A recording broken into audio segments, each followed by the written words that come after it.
आज की चर्चा का विषय है एलसीएम, लीस्ट कॉमन मल्टीपल, जिसको हम हिंदी में बोलते हैं लैसेंट। एलसीएम शुरू करने से पहले कुछ टॉपिक्स ऐसे हैं जो आपको जानने बेहद ज़रूरी हैं, और अगर ये टॉपिक्स आपको क्लियर नहीं है तो भाई एलसीएम आपके हवा भी नहीं समझ में आएगा। वो टॉपिक्स हैं प्राइम फैक्टराइजेशन, आपको डिवीज़न आना चाहिए, डिवाइड करना आना चाहिए, और नंबर 3 है आपका एचसीएफ। क्यों भला सर ये ज़रूरी है, तो वो टॉपिक आप यहीं पे सीखेंगे। देखिए, जैसे मुझे यहाँ पर पहला क्वेश्चन है मेरे पास, मुझे कहा गया है find the LCM of the following. हम एचसीएफ कैसे करते थे, पहले मैं यहाँ पे एक छोटा सा रफली आपको शो कर देता हूँ कि हम एचसीएफ कैसे करते थे। तो इस नोटबुक पे दिखा देता हूँ कैसे करते थे। जैसे 6 और 8 का 18 का, मुझे वैसे तो यहाँ पे एलसीएम बोला है, लेकिन एचसीएफ हम लोग ऐसे करते थे कि 6 का तो प्राइम फैक्टराइजेशन अलग निकालते थे और 18 का प्राइम फैक्टराइजेशन अलग निकालते थे। और फिर ये विचारधारा, यानी मैं आजकल हिंदी बहुत ज़्यादा बोलने लगा हूँ, तो ये सब इसके फैक्टर्स आते थे और हम 6 और 18 का इस तरह से फैक्टर्स निकाल के फिर इनमें जो कॉमन होता था, नंबर्स कॉमन आए ऐसे। 2 और 3, 2 3 6, ये इसका एचसीएफ का मेथड था। ये क्या था इसका? HCF, highest common factor. लेकिन यहाँ बात हो रही है एलसीएम की। जो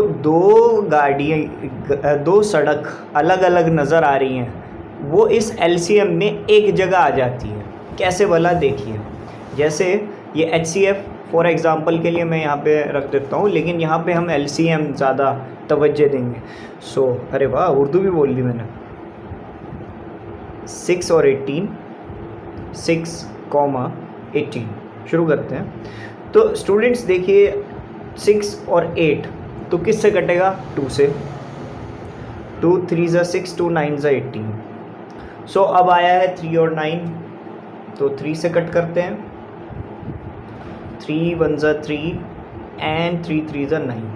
फिर इसके बाद 1 एज इट इज़। जैसे वहाँ पे 1 रह जाता था लास्ट में, ऐसे यहाँ पे भी 1 ही लास्ट में रह जाना है। आपने क्या महसूस किया इसमें? क्या थोड़ा सा डिफरेंस है? डिफरेंस बस इतना है कि ये 2 अलग अलग जगह थे, ये एक ही जगह पे आ गए। वहीं जितने ऊपर नंबर होंगे उतने नीचे कॉमा लगा के नंबर्स, उतने नंबर्स के नीचे 1 बाद में रह जाना चाहिए। यह है लीस्ट कॉमन मल्टीपल। इसके बाद अभी लीस्ट कॉमन मल्टीपल, ये तो सिर्फ अभी आधा ही क्वेश्चन हुआ है, अभी संपूर्ण क्वेश्चन, पूरा सवाल अब होगा। एलसीएम जो कि मैं फाइंड कर रहा हूँ 6 और 18 का, तो इसके ये फैक्टर्स आए हैं 2 3 3। वहाँ पर एचसीएफ था 6, तो ये 2 3 3, अगर मैं यहाँ पर मल्टीप्लाई इनकी करता हूँ तो ये आता है 2 3 6 और 6 3 18। तो 18 इसका एलसीएम। कुछ समझ में आया होगा आपको, आई होप सो। ये क्या डिफरेंस है? ये एचसीएफ है और ये एलसीएम।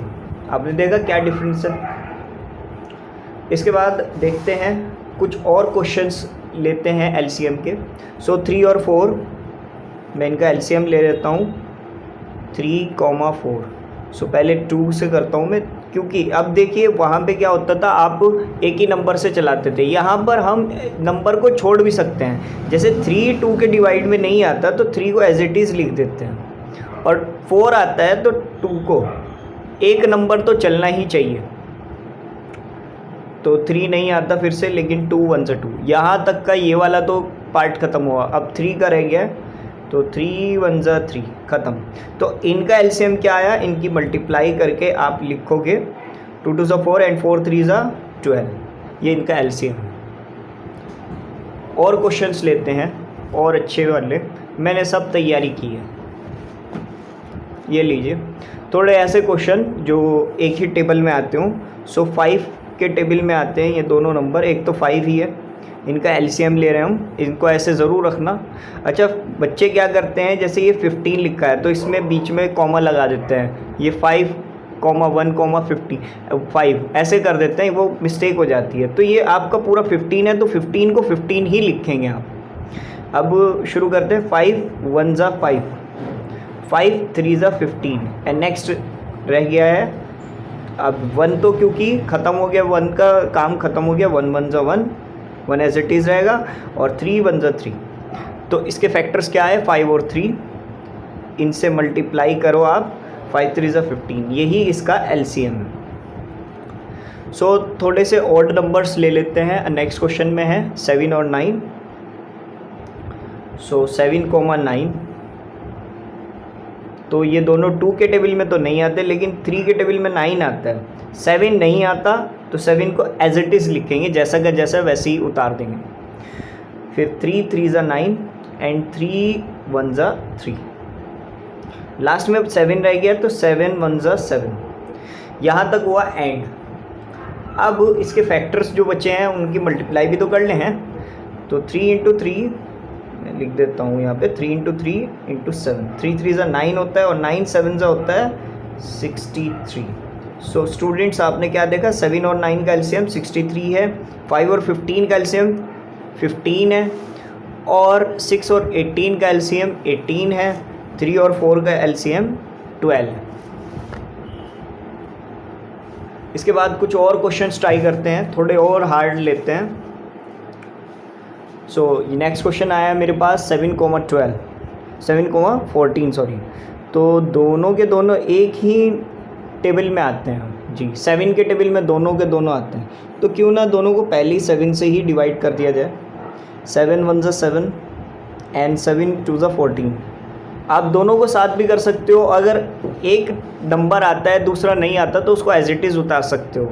लेकिन ऐसा नहीं करना है कि अगर यहाँ पे ये 3 के टेबल में नहीं आते, मैंने 3 से चला दिया, वो आपकी मिस्टेक होगी। एक नंबर तो चलना चाहिए। तो 2 1 एज इट इज़ रहेगा, और 2 1 ज़ा 2। तो ये तो इसका मिशन यहाँ ख़त्म हो गया था, इसका मिशन यहाँ ख़त्म हुआ। तो 7 और 2 इनके फैक्टर आए हैं, 7 2 ज़ा 14। तो 14 LCM क्या आया? 14। इसके बाद अब आती है बात कि ये तो 2 डिजिट्स वाले क्वेश्चंस थे यहाँ तक। अब जो 3 डिजिट्स, 3 नंबर्स अगर आपको कह दिए, अभी तक 2 नंबर्स का है कहे थे हमें, जितने भी आए थे ये 6 18 3 4 5 15 7 9। अब आते हैं 3 नंबर। अगर हमें कहते हैं कि LCM लीजिए 3 नंबरों का, तो वो 3 महान नंबर कौन कौन से हैं? एक तो है 2, दूसरा है 3, और तीसरा है 6। सो आपको मैंने क्या बताया था, जितने कॉमा में नंबर्स हैं, जैसे ये 2 है, उतने नीचे 1 रहने चाहिए, यानी 1,1,1 यहाँ तक आपका आंसर वहाँ तक होना चाहिए। वहीं पे आपकी क्वेश्चन के आंसर की समाप्ति होगी। समाप्त वहीं होगा, एंड वहीं होगा। सो 2 1 ज़ा 2 ख़त्म हो गया, 3 एज इट इज़, क्योंकि 3 आता ही नहीं, लेकिन 6 आता है। 2 3 ज़ा 6 ख़त्म हो गया यहाँ तक। अब 3 से चलेगा, 3 1 1 1। मैंने क्या कहा था आपको? जहाँ 1,1,1 आ गया, समझ लीजिए सवाल आपका समाप्त हुआ। तो फैक्टर क्या है? सिर्फ 2 फैक्टर हैं, वो है 2 मल्टीप्लाई बाय 3। फैक्टर्स की मल्टीप्लाई ज़रूर करें। कुछ बच्चे क्या करते हैं, यहीं तक अपना आंसर छोड़ देते हैं, बल्कि ये आपका 50% आंसर होता है, 50% यहाँ होता है इनकी मल्टीप्लाई करके। तो 2 3 ज़ा 6 होता है, ये आपका आंसर आ गया।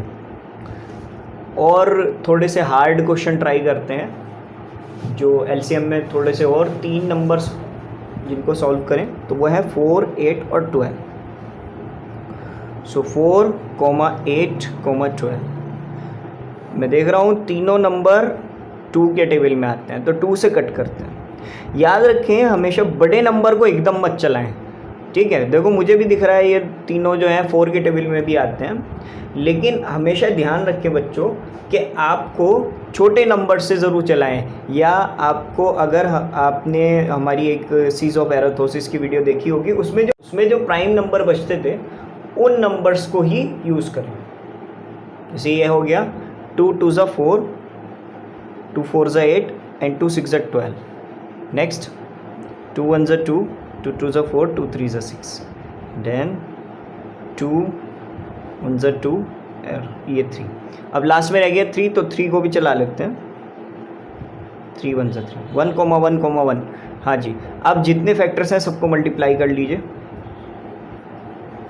तो ये यहाँ तक तो 8 हो जाएगा। 8 3 ज़ा 24। सो इनका एलसीएम क्या है? 24। सो इसके बाद नेक्स्ट क्वेश्चन था मेरा 3, 5, 10।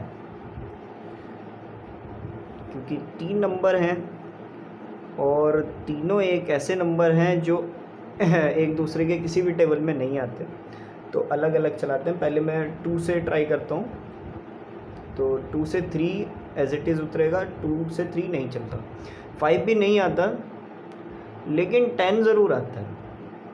इसके बाद नेक्स्ट नंबर देखते हैं 3। तो 3 के टेबल में तो भाई 3 ही आता है, 5 तो आता नहीं है, दूसरा 5 भी नहीं आता। फिर इसके बाद आता है 5 1 ज़ा 5, 5 1 ज़ा 5। अब क्या बचता है मेरे पास? 2 3 और 5। सो 2 3 ज़ा 6 एंड 6 5 ज़ा 30। So this is your LCM. थोड़े और हार्ड क्वेश्चन ट्राई करते हैं। हार्ड क्या, ये इजी चल रहा है अभी भी। सो नेक्स्ट है 3, 4, 6। इन्हें ट्राई करते हैं। तो मैं पहले 2 से देखता हूँ। 3 एज इट इज़ रहेगा, 2 2 ज़ा 4, 2 3 ज़ा 6। सो 2 से फिर दोबारा चला देता हूँ। 3 एज इट इज़, 2 1 ज़ा 2 एंड 3। अब 3 से 3 1 ज़ा 3, 3 1 ज़ा 3। कितने फैक्टर्स आए? एक तो 2, फिर 2, फिर 3, 2 2 3। सो 2 2 ज़ा 4 एंड 4 3 ज़ा 12 होता है। ये रहा आपका एलसीएम 12। नेक्स्ट क्वेश्चन है 3 9 12। तो तीनों नंबर देखिए, मुझे तो देखने में पता ही चल रहा है कि तीनों के तीनों नंबर एक टेबल में आते हैं, वो है 3 का सर। तो 3 1 ज़ा 3, 3 3 ज़ा 9, 3 4 ज़ा 12। और फिर दोबारा चला देता हूँ क्योंकि 3 और किसी के टेबल में नहीं आता, 3 1 ज़ा 3 ही आता है। और 4 तो आता ही नहीं 3 के टेबल में। 4 किसके टेबल में आता है? 2 के टेबल में आता है। तो 2 से इसका अंत करते हैं। सो 2 1 ज़ा 2, ख़त्म। यहाँ तक का फाइनल हुआ। और अब ये मल्टीप्लाई कर देते हैं। 9 4 ज़ा 36। That's it. ये यहाँ तक के आपके सिंपल क्वेश्चंस हुए। अब थोड़े से और हार्ड लेते हैं। सो नेक्स्ट क्वेश्चन देख रहे हो आप, एलसीएम बाय शॉर्टकट मेथड। अब शॉर्टकट मेथड क्या है? जो अभी तक हम करते हैं वो शॉर्टकट मेथड ही है, ठीक है। इसको क्या बोलते हैं? Shortcut method. तो शॉर्टकट मेथड से हम इस क्वेश्चन को करेंगे जो कि हम अभी तक करते हैं। ये क्वेश्चन थोड़े से हार्ड है और इसके सेकंड पार्ट में और आपको हार्ड क्वेश्चंस मिलेंगे। तो 8 12 16। अब इन्हें कैसे करना है सर? तीनों नंबर थोड़े से भारी भारी से लग रहे हैं। 8 तो नहीं लग रहा, लेकिन 12 16 लग रहा है। आपने देखा नहीं होगा, 12 का पहले भी हम एलसीएम कहीं पे कर चुके हैं। फिर भी करके देखते हैं। तीनों नंबर 2 के टेबल में आते हैं, इवन नंबर है। 2 4 ज़ा 8, 2 6 ज़ा 12 एंड 2 8 ज़ा 16। इसके बाद 2 2 ज़ा 4, 2 3 ज़ा 6 एंड 2 4 ज़ा 8। इसके बाद 2 1 ज़ा 2, 3 तो आता नहीं, 2 2 ज़ा 4। फिर इसके बाद 3 एज इट इज़, 2 1 ज़ा 2। That's it. अब बचता है हमारे पास एक ही नंबर, 3 1 ज़ा 3। और इन सब को करते हैं मल्टीप्लाई। कितने बार 2 है? 4 हैं। 1 2 3 4। Then only 1 3। तो 2 2 ज़ा 4, 4 2 ज़ा 8 एंड 4 8 2 ज़ा 16। 16 इंटू 3 48 होता है। चेक करके देख लो, 48 ही होता है। देखिए, आपको 2 से 20 तक के तो टेबल इतने पक्के याद होने चाहिए कि अगर आपसे कोई पूछ ले सर 16 5 ज़ा क्या होता है, आप एकदम बता दो 80। ये ना करो 16 1 ज़ा 16, 16 2 ज़ा 32, 16 3 ज़ा 40। ये आप ऐसे अटक जाओगे हर सवाल में। मेरा ये शर्त मान के चलना, आप अटक जाओगे। इसीलिए टेबल इतने मजबूत करो, अगर आपसे कोई पूछे कि 17 5 ज़ा क्या होता है, तो आप एकदम बता दो कि सर 85 होता है। तो ये है 12 16 24। तो इनका करते हैं हम एलसीएम जो कर रहे हैं। सो 2 6 ज़ा 12, 2 8 ज़ा 16, 2 1 ज़ा 2, 2 2 ज़ा 4। इसके बाद 2 3 ज़ा 6, 2 4 ज़ा 8, 2 6 ज़ा 12। इसके बाद 3 एज इट इज़, 2 2 4, 2 3 6। फिर इसके बाद 3 as it is, 2 1 2, 3 as it is, 3 1 3, 3 1 3। ये ख़त्म हो गए। और अब जो बचे बुचे मेरे पास सामान है, ये तो पुराने वाले सामान जैसे ही लग रहे हैं। और ये 4 2 और 1 3, और इन सबको मल्टीप्लाई करके भी आना ही 48 है, क्यों ये नंबर ही सेम है। देख लीजिए आप, दोनों का आंसर 48 है। What a constitute. सो यहाँ तक कि हमारे आज एलसीएम का फाइनल हुआ। और अगर आपको कोई भी क्वेश्चन नहीं समझ में आया होगा तो आप हमसे पूछ सकते हैं कमेंट बॉक्स में। हम फिर से कोशिश करेंगे उन क्वेश्चंस को सेकंड पार्ट में लाने की या थर्ड पार्ट में लाने की। और आपको कोई भी एलसीएम की प्रॉब्लम आती है, आप हमें कमेंट बॉक्स में बता सकते हैं। और एलसीएम से रिलेटेड और कोई प्रॉब्लम हो, किसी तरह का टॉपिक हो आप जानना चाहते हैं तो हमें ज़रूर कांटेक्ट करें। हमारे चैनल को ज़रूर सब्सक्राइब करें। अगर वीडियो पसंद आई हो तो लाइक करें, शेयर करें और अपना लाइक ज़रूर करें। ठीक है, मज़ा आता है, आपके लाइक से हमें मोटिवेट मिलता है। Thank you very much. Thanks.